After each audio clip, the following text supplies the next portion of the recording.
Hello! Welcome to Slate Money, your guide to the business and finance news of the week. I'm Felix Salmon of Axios. I'm here with Elizabeth Spires of Slate, Real Times, places like that. Hello. I'm here with Emily Peck of Axios. Hello, hello. Hello, hello, hello. Hello, hello. Hello. In a minute, we're going to be here with Ashley Gold of Axios because she is going to join us to talk about antitrust. There's been some big antitrust news this week. JetBlue was banned from buying Spirit Airlines. We're going to talk about that and the bigger picture of what is going on. Such a wide-ranging conversation that even spills over into the Slate Plus, where we talk about Epic versus Apple and the App Store monopoly. We also have a return to office segment. We're going to talk about who's back in the office, who isn't. We're going to talk about oil markets and the oil price that isn't rising. It's all coming up on Slate Money. This show is sponsored by Charles Schwab. Seeking clarity in your financial journey? Schwab makes it easy for you to be an informed investor with transparent pricing, low costs, and no fee to work with a financial consultant. Schwab clearly explains their fees and helps you understand the common costs you can incur based on recommendations from your financial consultant. Visit schwab.com or swing by one of their 400 local branches to learn more. Reboot your credit card with Apple Card, the credit card created by Apple. It gives you unlimited daily cash back that you can now choose to grow in a high-yield savings account that's built right into the Wallet app. Apply for Apple Card now in the Wallet app on iPhone and start growing your daily cash with savings today. Apple Card subject to credit approval. Savings is available to Apple Card owners subject to eligibility requirements. Savings accounts provided by Goldman Sachs Bank USA. Member FDIC. Terms apply.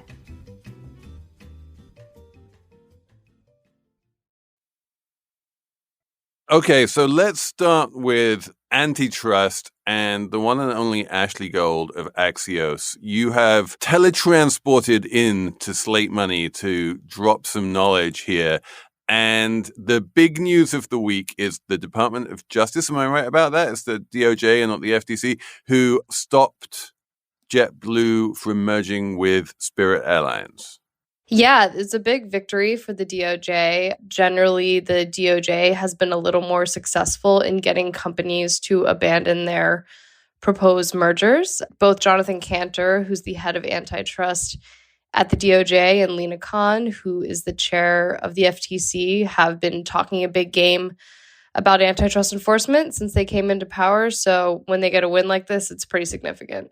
And so what was the win? It was in court, right? A judge basically agreed with their argument that a tie-up between Spirit and JetBlue would be bad, would lead to higher prices, I guess, for travelers.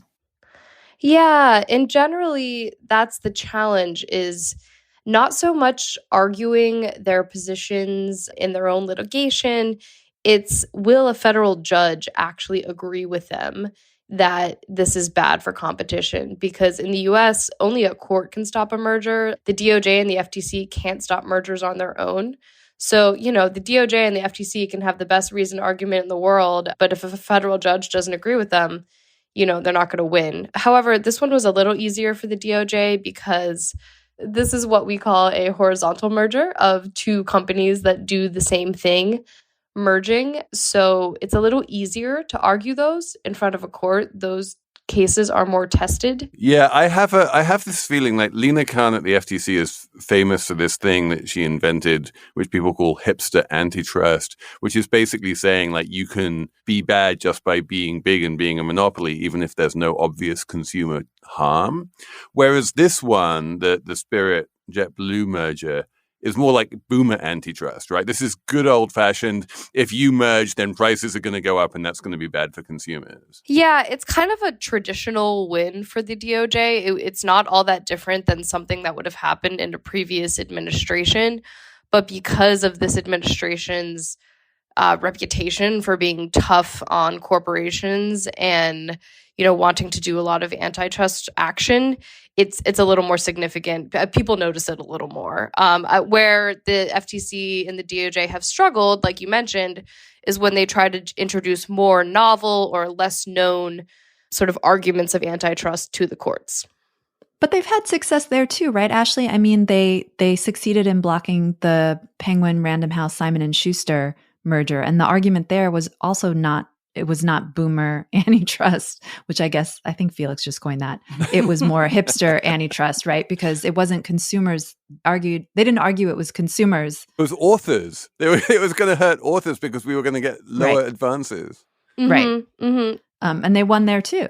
That's true. That's true. And I will say the DOJ has been a little more successful than the FTC in this regard. They're a little better at arguing their point in a way that does not come off as this is something that could potentially happen. Where Lina Kahn has sort of faltered is getting courts to believe her that these novel theories of potential harm are, relevant enough to stop a merger. It's a little less tested, and therefore, courts and judges are a little less sympathetic to it.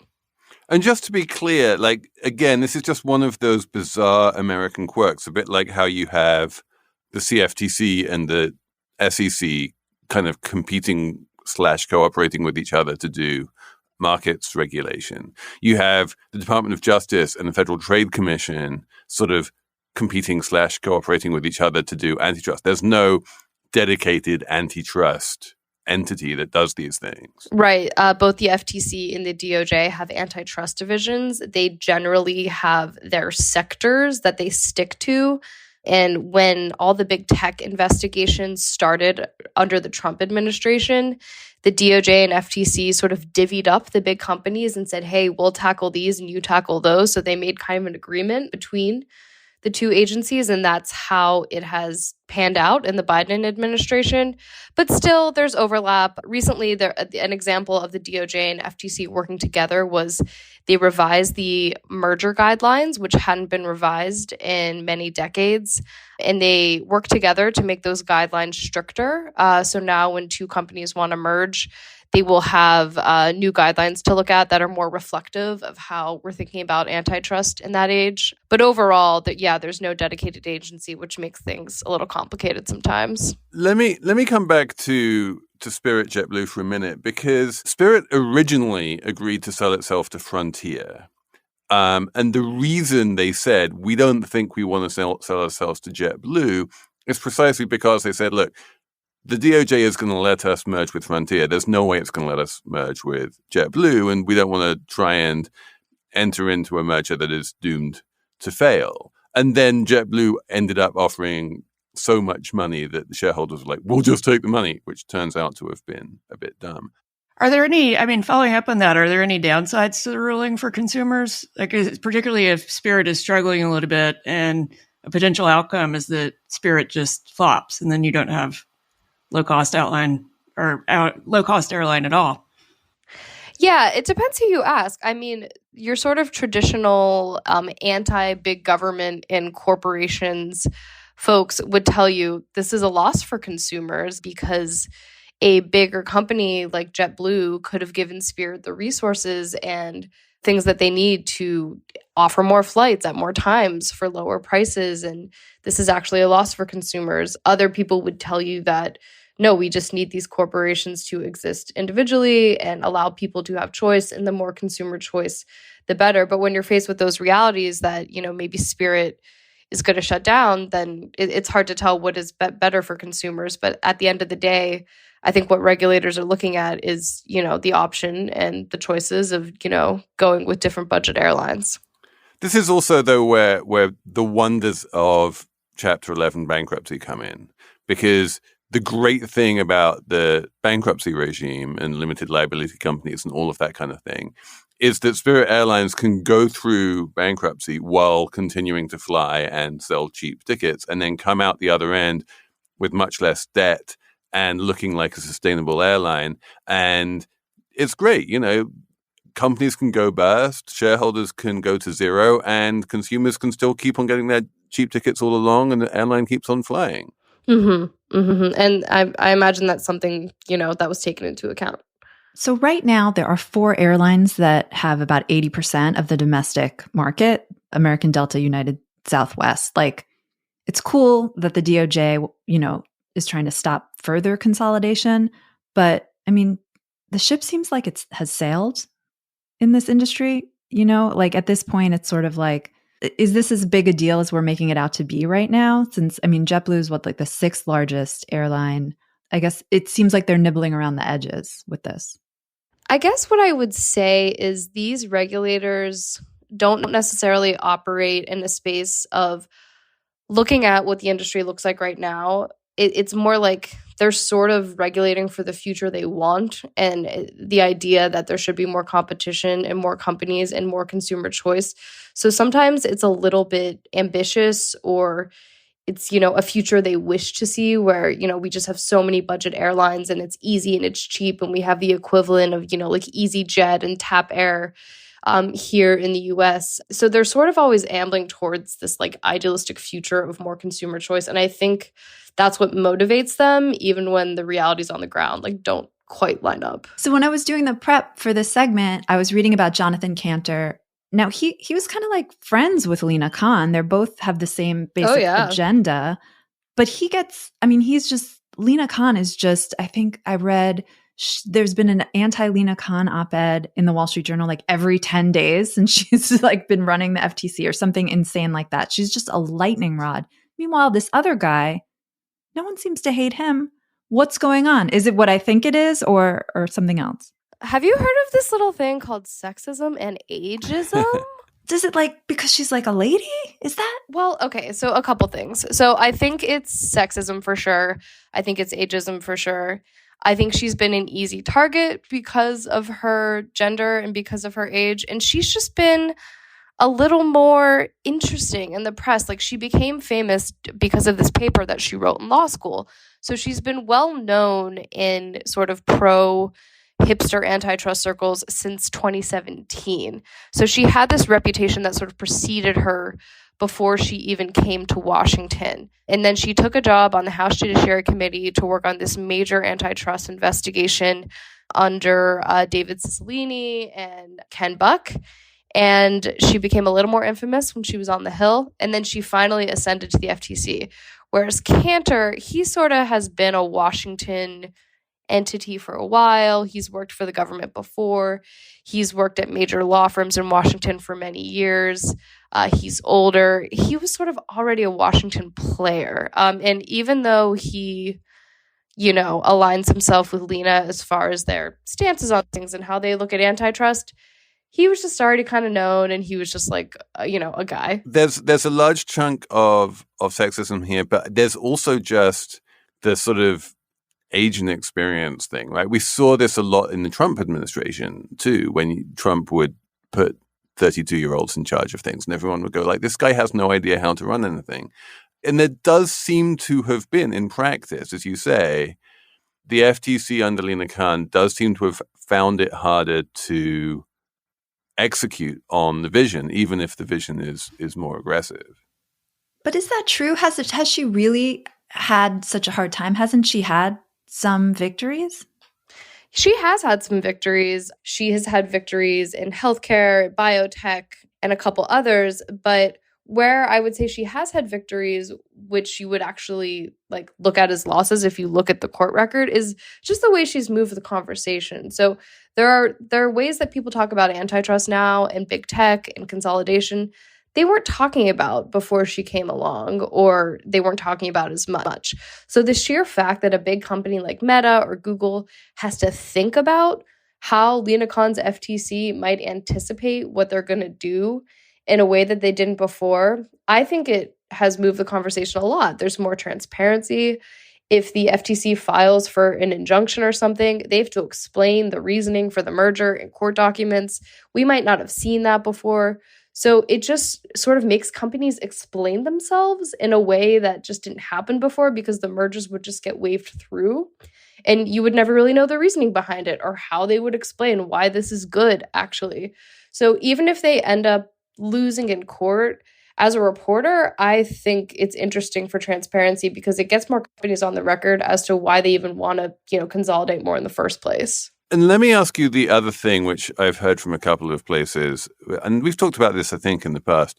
There's this argument that insofar as the FTC is getting particularly aggressive, certain rulings are going to wind up getting appealed to the Supreme Court, which in its current incarnation is going to find like a huge chunk of FTC powers to be completely unconstitutional, and it's going to wind up just weakening the entire antitrust infrastructure of the United States.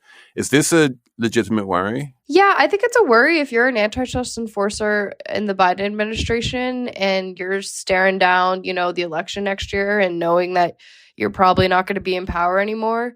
You have to wrap up your investigations and do what you're going to do ASAP, because the next iteration of your agency could just unwind everything. And that's why rulemaking and all of the stuff that's done by the agencies is just not sustainable, because ultimately, laws and Congress is what lasts. If you're very, very pro hipster antitrust, you're cheering on the FTC and the DOJ, but what you really want is laws, because the agencies can only do so much and they can be reversed immediately. And with the Supreme Court, they're not very friendly towards sort of the administrative power of agencies on the executive level. So if it does reach the Supreme Court, that's not good news for the agencies. Ashley Gold, thank you so much for coming on. There's a whole little side conversation about Apple and Epic that I really want to have with you, but we don't have time to put in the main show. So we're going to shunt that off to Slate Plus. But otherwise, thanks for being on Slate Money. Thank you. So Emily, in terms of personal finance, how do you think about my top tip, which is don't make sacrifices? Felix, the first thing I think about your tip, don't make sacrifices, is what are you talking about? I'm saying that a lot of people really stretch themselves. They're like, if we give up this and we give up that, then we'll be able to afford, a nice house, a nice car, private tuition for our kids, something like that. And it feels like a trade-off worth making. And my financial top tip is don't do that. Don't give up the pleasant things in life for something which you think is one big important thing. If you stay within your means and you don't have to worry about every penny, you're just always going to be happier. But you're not saying don't sacrifice. You're saying don't stretch. I'm saying both. Live within your means. Yeah.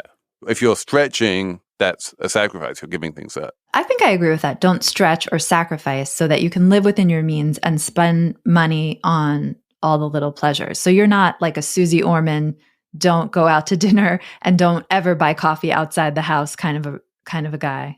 Exactly. Go out to dinner, buy coffee outside the house, leave room in your budget for the little things, because the little things add up. Spend lavishly on the little things and economize on the big things. I think that's my tip. This episode is brought to you by Splunk. You need to keep operations humming around the clock, but potential disruptions are everywhere. Splunk helps you predict problems and find and fix issues fast, so you can reduce risk and ditch downtime. The world's largest enterprises rely on Splunk's unified security and observability platform to become more efficient, resilient, and innovative. With Splunk, you can react quickly, evolve faster, and be ready for anything. Stay ahead of disruptions. Learn more at splunk.com/resilience. Hybrid work has won. The return to office wars are over. Emily, you had an amazing chart earlier this week on Axios.com where it basically showed the proportion of Americans who kind of hybrid it. Sometimes they were in the office, sometimes they were at home. And it used to be very low, around 6%. And then it spiked, obviously, during the pandemic, during lockdown, to some massive number, 40, 50%. And then it fell back down to kind of the low 20s, kind of like 22-ish. And then it's just been stuck there for over a year. And that line isn't moving. We have found a new equilibrium. And this is kind of what I wrote my book about. We needed to just break the old model, and COVID created a new model. And there's a revealed preference, which, CEOs can rail about it, or that they can just deal with it in whatever way. But one way or another, this is the new reality. And we are now in a world of hybrid work, which is not ubiquitous. It's still only like 1 in 5 people. Yeah. Yeah, exactly like you said. People inside companies, knowledge work companies especially, wanted to do this for a long time before the pandemic, but CEOs were scared. They didn't want that kind of change. I mean, they still clearly don't like it, just judging from some of the headlines that we are seeing all the time. They didn't want to do it, but then they were forced to do it, like you said. And now there's really no going back. I mean, of course, there are businesses that are still trying to get people into the office. There was this really cringe video from the parent company of WebMD. Have you guys seen this? Yeah. Where they sing and they say like, you have to come back. And it's like vaguely threatening, but also cheerful. We have been slow in getting back with some people and in some places. That's about to change. Your manager will be in touch with you shortly about how this will be implemented and tracked. Thank you, team. I want to leave you with this. We aren't asking or negotiating at this point. We're informing of how we need to work together going forward. And he's like, we're not asking anymore. Yeah, it's so creepy. Here's some pizza. I mean, those get attention, but even the companies that have gotten attention, like Jamie Dimon, I think starting even in 2020 was like, people have to come back. He's the CEO of JPMorgan Chase. JPMorgan Chase has hybrid workers now. Like, yes, a lot of people came back. The senior executives have to be in 5 days a week, but lower down the ladder, people can stay home, 2 days a week, because that's just reality now. People don't come in every day. It's those times are over. I think there's also a little bit of naivete on the part of companies that started going remote because of COVID, that you could just switch the culture back as soon as the pandemic was over. But it sort of made, I think, a lot of people in the workforce realize how much they hated their commutes, how much more productive they were when they had flex time. And people can't unsee that. Like, I don't know how you would culturally roll it back. I just think the thing that strikes me about this chart is not so much that it has gone up from 6% to 20%, right? That is something that, like, once you have the technology and once you have the ability and once you have the optionality, it kind of stands to reason that people are going to avail themselves of that option. What strikes me about it is also how far it came down, like the degree to which people did come back to the office post-pandemic, and the degree to which it isn't changing. It's just like we have this relatively small minority of about 20% of people who are doing this. And we also have a significant majority of workers who aren't, and who this whole debate about hybrid work and return to office is completely moot, because they are just back working wherever they work geographically, physically, every day they work there. And the normal is the return to office. And then, when you're inside the Manhattan media bubble and the knowledge workers and all of that kind of stuff, you'd think that maybe hybrid work is more ubiquitous than in reality it is. That's a good point. Yeah. I am biased because that's what I see. And that's what you do, working out of your home in Westchester. Yeah. Elizabeth, do you mostly work from home? Yeah. Unless I have several gigs, so nobody can really make me be in the office anyway. But the only time I really have to leave is when I'm teaching at NYU. The one thing, I mean, you're saying it's a minority of people, Felix, and that's true, but it's having a pretty outsized impact on the economy. We had other stories this week, and there's tons of reporting, obviously, on what's going on with offices in cities around the country. I think I talked about it last week. They're like not full. And there's some distress in the commercial real estate office market. I mean, that's not like tearing down the economy in any way, but it's like it's a big shift, and it's a question mark what happens to a lot of the office space, whether it gets converted to residential or something else. And there's also shifts in like consumption patterns in downtowns. Some old lunch spots maybe aren't being frequented the way they used to be, that kind of stuff. I saw this statistic saying that, like, Manhattan office workers are spending $12 billion a year less than they used to because they're not in the office as much. But then I look around at, lunch spots in Midtown and the crowds on the streets, and I have to say I'm not seeing it myself. And I do think there's a long-term shoe to drop as leases run off, right? I just saw a post on Threads from the CEO of Medium. I've been in many, many offices over the course of my reporting career, and I have to say that Medium is like top 5 in terms of one of the nicest offices I've ever been in. It's in this gorgeous, narrow, triangular space in San Francisco, and it's just loads of natural light. All of the desks do clever little up-down standing desky things automatically, and it's got great amenities in terms of it certainly had great amenities in terms of coffees and beers and food and chefs and all of this kind of stuff. And that office is empty. There is no one working in it right now. And it's all because, they signed the lease through the end of 2025 and they've kind of gone virtual, and also like who even uses Medium anymore. And so at some point, an office that beautiful and that nice there is always going to be demand for that. Someone in, San Francisco is going to want to move in there, avail themselves of that kind of facility. And we just need to wait for the leases to run off and the new leases to be negotiated at what I'm sure will be lower rates. And then that's good. The rents come down, more people can afford that kind of space. There's more vibrancy in terms of the range of companies that can afford to have offices in San Francisco and that kind of thing. So I feel like there's a big, next shoe to drop in terms of who the companies that can afford to lease space in places like San Francisco and New York. But that's going to take a while. Here in New York, our mayor has stopped shaming people about not going to the office all the time because of commercial. That's big for him. Yeah, it is. I mean, it kind of is. It's significant, at least in terms of the way I think city government is thinking about these things. And they're shifting to conversations about using empty office space, particularly in Midtown, for affordable housing.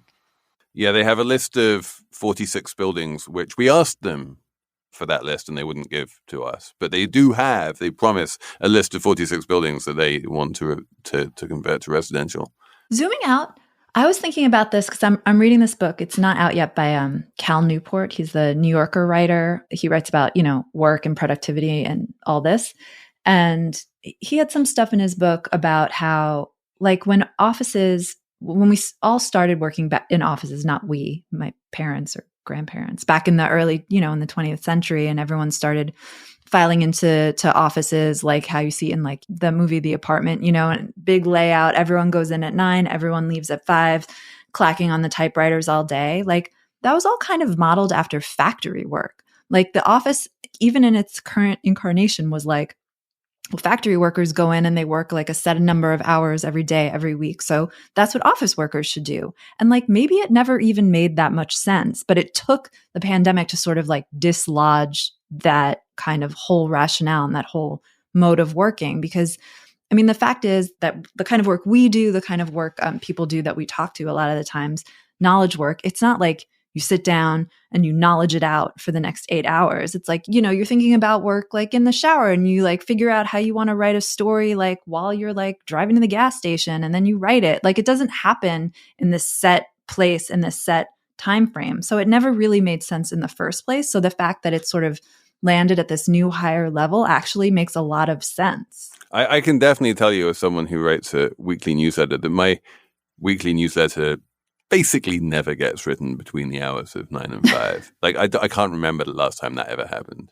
Yeah, it's just it's not the kind of work you can just be forced to do. You can't just, screw the paragraph widget on the sentence widget and add the period and churn it out to someone. That's not how it works. So a quick break and we'll be back to talk about oil markets and why the price of oil hasn't spiked in the context of all of this craziness in the Middle East. Reboot your credit card with Apple Card. It gives you unlimited daily cash back that can earn 4.35% annual percentage yield when you open a savings account. A high-yield, low-effort way to grow your money with no fees. Apply for Apple Card now in the Wallet app on iPhone to start earning and growing your daily cash with savings today. Apple Card subject to credit approval. Savings is available to Apple Card owners subject to eligibility. Savings accounts by Goldman Sachs Bank USA. Member FDIC. Terms apply. First, the bad news. SAP Business AI won't help you generate cubist versions of your family's holiday photos, but it will help you understand which supplier is best to help you roll out your plant-based packaging in Southeast Asia, identify the training your junior project manager needs to rise up the ranks, and automate repetitive tasks while you focus on big innovations, so you can be ready for the next opportunity. Revolutionary technology, real-world results. That's SAP Business AI. You want control of your financial future, and Schwab knows that.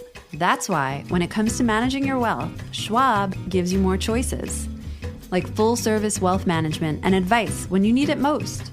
You can also invest on your own and trade on Thinkorswim, our powerful, award-winning trading platforms. Plus, you'll get low costs, transparent pricing, and 24/7 live help. Because Schwab understands it's your financial journey, and they believe you should have choices in how you invest. Visit schwab.com to learn more. Let's move on to oil, because I feel like this is a fun little conundrum that we can discuss. There is a major war in the Middle East, or at least a medium-sized war in the Middle East. And most importantly, the Houthis in Yemen are busy disrupting 90% of traffic through the Suez Canal. Like, it's all being rerouted around the bottom of Africa, basically, because no one wants to get blown up by Houthi rebels. And normally, when this kind of shooting war happens in the Middle East, oil prices spike. And this time, not so much. Elizabeth, do you have an explanation? And is it something to do with fracking? No, it's about OPEC. In the 70s, we got 70% of our oil imports from OPEC. And by the end of 2022, we were getting 15% because now we're importing it from Canada, Brazil, and Guyana. And there's also lower demand because in Europe and China, people are spending less on energy. So, yeah, it is. I mean, it is shale oil and all of the big new discoveries in the US and Canada have made the US much less reliant on foreign oil. So it kind of makes sense, perhaps, in terms of sort of US domestic demand for gasoline. But oil is a global commodity. And if the oil supply chain is globally disrupted, then you would think that, globally speaking, global oil prices would go up. I don't quite see why US domestic demand dynamics play that much of a role, except insofar as the US and Canada globally have become more important producers and OPEC has become less important. How much of global oil transport goes through the Suez Canal? Well, it's a good question. Oil is more transportable than gas, but it is still expensive to transport. And so ideally, if you have oil, what you want to do is you want to pump it through pipelines and you want to move it short distances. And it is cheaper to do it that way. So it's always been a kind of the last thing that anyone wants to do is put oil on a tanker and put it through the Suez Canal, because that's always been expensive. And now it's become even more expensive. And so there's more incentive for people to try and find more sort of local oil that hasn't been shipped thousands of miles. So I do think that explains some of it, but it's still kind of striking that we haven't seen more disruption to the markets from this. And there has been a bunch of talk that, like, if these wars expand a little bit further, then there is still a real risk that oil prices and energy prices could spike in much the same way as they did when Russia invaded Ukraine. Wasn't that part of the reason why people were surprised the Gaza conflict has not, experienced the kind of contagion that it could have, bringing more conflict to the whole region? And because that sort of hasn't happened, it hasn't affected oil supplies. Yeah, after all, Gaza doesn't have oil. It's just so surprising when I think, maybe it's my generation, when I think Middle East conflict, I automatically think, oh, well, oil prices, this is about oil. But feels like maybe for the first time, or maybe it's the first time it's so starkly clear that the conflict is not about oil and the stakes don't involve oil, and that maybe takes a level of complexity out of it. If the worst sector that gets hit is, the Israeli tourism industry, that's much less economically important than the oil. Yeah, maybe. Maybe people will do fewer dumb things. I don't know. Could be. Even the other crisis right now stemming from this conflict, the Houthi rebels shooting at commercial shipping vessels and forcing container ships to go around the Cape of Good Hope instead of going through the Suez Canal, which is sort of like messing around with supply chains, so far hasn't been that bad. Like shipping costs have gone up a bit and some things are getting delayed, but so far, like this isn't your 2020 supply chain crisis. It's like fairly a contained crisis about shipping containers. And I will say again, like, you know, for the second time in this podcast, referring back to my book, the COVID shock to supply chains was massive precisely because supply chains were so incredibly efficient and shipping routes were so incredibly efficient in 2019. And there wasn't any way that they could prove resilient if they broke at all. When they were rebuilt in a much more robust way because like people realized that shocks happen. And so when a shock like this happens and the Suez Canal gets, you know, effectively shut off, the shipping industry globally, which is less efficient, more robust, more redundant, is more capable of dealing with it than it was in 2020. Wow. Wait, so you would, I don't know if you'll know the answer, but like, are there more supply chain consultancies now than there were in 2019? Because my inbox is flooded with supply chain consultancies and experts. And I wonder if this is like a result. It's the new hotness. And it's really easy to work remotely from a container ship off the coast of the Cape of Good Hope.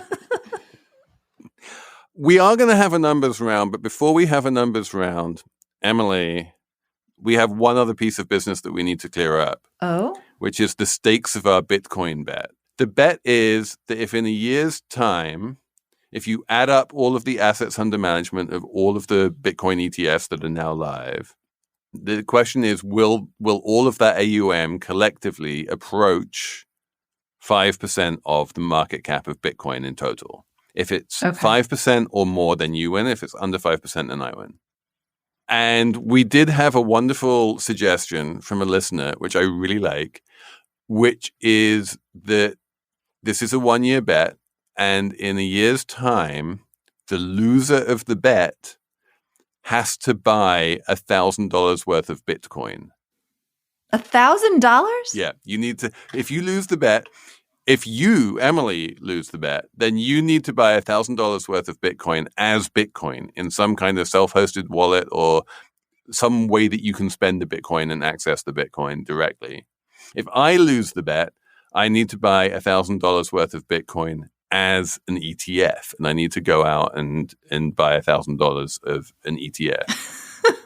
So we should give credit to Jack Danny, who came up with this. Well done, Jack. This is awesome. Do you have a sense, have you been following at all in the past week or so and how we're doing here? I saw a headline that said $1 billion in BlackRock. Yeah, I think it's sort of single-digit billion inflows in the first week or so.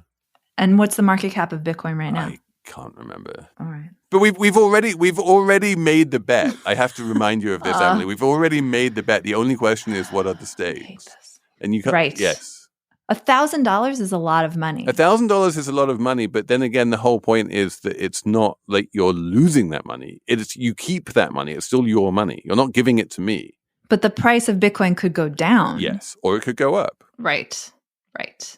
All right, fine. And our lovely correspondent even gave us a very full chapter and verse form of words of exactly how this bet should be structured. If Emily is correct, and on Sunday, January 12th, 2025, at least 5% of the total market cap of Bitcoin is held by the 11 spot ETFs approved this week, Felix must allocate $1,000 to his choice of the ETFs and hold for 5 years. 5 years? He may then choose to continue holding or sell his position. Conversely, if I win, Emily must allocate $1,000 to actual Bitcoin on an exchange and self-custody in either a hot or cold wallet. She can at any time swap the Bitcoin for other cryptos, including stables. What? Or use it. So basically, you get a better deal here than I do. Okay. Because I can't convert to dollars, but you can. Okay. Or you can convert to USDC or USDT or something like that. Safe choice. But you cannot cash out to actual USD until 2030. Oh my God. All right. So that's the stake. So we agreed. We are agreed. Huzzah. Huzzah! But what's the expiration date on the bet? What, 1 year from last week? So January 12th, 2025. Can Slate put in? You're going to pay us for, you're going to contribute to this, or just saying it's a lot of money? Yeah. But I'm in. I said I was in. Fantastic. All right, let's have a numbers round. Elizabeth, do you have a number? Yeah. So my number is $88,576, and that's the per capita income in Massachusetts, which is now the richest state in the country. But it has been for 3 years, and it was Connecticut. But in 2020, Connecticut lost out by $10 to Massachusetts. So now Massachusetts has solidified its now 3-year run over Connecticut. So wait, it's $88,000 per capita. So if you take the total amount of money earned and divide it by the total number of adults, it comes to $88,000. Yeah. That's high, because I'm used to household incomes being that high, but per capita, that means that, like, if you have a household with a typical household with like 2 adults would be earning 175, something like that. Median income in the U.S. is in the 70s. Massachusetts is the highest now. It was Connecticut from 1987 to 2019. Connecticut had consistently every single year the highest per capita income in the country. But now all the hedgies have moved to Florida. Yes. My number is 28%, which is the percentage of spending on hair care products that is spent on sustainable hair care products once people have signed up for this website online called Karma Wallet. I've done this myself. It's kind of interesting. What you do is you upload your credit card, you like connect it through Plaid, and then it looks at all of the places you've spent your money, and they have this database of 17,749 brands, and they're all ranked on how sustainable they are according to like the UN Sustainable Development Goals. And about 18% of them get like that green tick and say like that's sustainable, and you're like, ooh, and you feel like this little jolt of being good and noble because you've spent money at a sustainable company. So when people sign up for Karma Wallet, it turns out that about 10% of their hair care spending is spent on sustainable brands. But then they realize how low it is, and then within a few months, they've changed their spending, and it goes up to 28%. And there are 3 brands in particular: Pros, Beauty Counter, and Aveda, where they start spending their money because they have that little green tick. But anyway, Emily, what's your number? My number is also an income number following in Elizabeth's footsteps. My number is $1,031. That's the median weekly earnings for women in 2023. And it's notable because that is 83.8% of what median weekly earnings were for men, which makes this 83.8% number the narrowest gender pay gap on record, which is a good thing. Well done, ladies. Well done, ladies, I guess. I mean, 100% would obviously be better. But yeah, and this is because of things I've been reporting on and probably talking about on Slate Money for the past year, which is women have really record labor force participation, or employment rates are very high right now. And some of that does actually have to do with what we talked about earlier in the episode about remote work, because there is some evidence coming in that one reason there are more women employed right now in the US is because they're able to work remotely sometimes and juggle, family responsibilities and things like that. On which happy note, I think we can wrap it up for this week. Thanks to Jared Downing and Cheyna Roth for producing. And of course, thank you again to Ashley Gold for coming on. We love you, Ashley. Thanks to all of you guys for writing in with great ideas for bets and other things. slatemoney@slate.com. We'll be back next Saturday with a regular Slate Money.